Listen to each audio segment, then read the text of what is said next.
pourquoi le graffiti a de plus en plus de succès. Samedi dernier, on était à la maison d'enchères Fauve Paris qui a organisé une vente de graffiti, une spécificité de l'art urbain portée sur l'écriture qui attire de plus en plus de monde. Combien est-ce que vous avez acheté d'œuvres aujourd'hui? Une petite dizaine.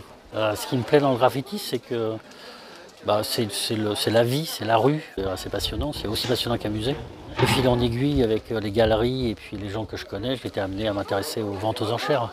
Cette passion pour le graphe est grandissante parce que le mouvement prend de l'âge. Son histoire, qui débute à New York, est mieux connue du monde de l'art qui se plaît à le mettre en avant, comme le fait la commissaire-priseur Chloé Collin.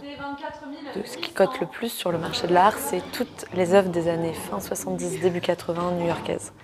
C'est vraiment la jeunesse du mouvement, c'est les pionniers. On va s'intéresser à du Futura 2000, Blade, Dondi, Ramelzi, tous ces grands noms qui ont vraiment leur importance dans le milieu.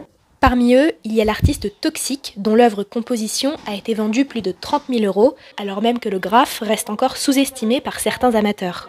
Quand je dis à mes amis que je collectionne du graffiti, ils me disent quoi, du graffiti, qu'est-ce que c'est que ce truc-là, c'est dégueulasse. Et en fait non, je pense que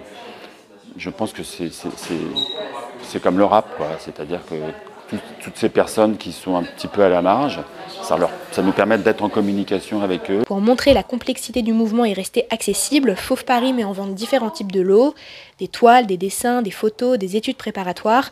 Une bonne nouvelle pour Juliette qui vient d'obtenir sa première enchère. Aujourd'hui, j'ai acheté une œuvre, une photo de Darko, prise sur la place Stalingrad avec des gros tags. Je crois que l'enchère a commencé à 200 et moi je l'ai eu à 400. Des artistes qui valent donc de plus en plus cher, alors pour collectionner sans se ruiner, un petit conseil de Fauve Paris, misez sur les dessins, les petits formats, mais surtout sur le coup de cœur.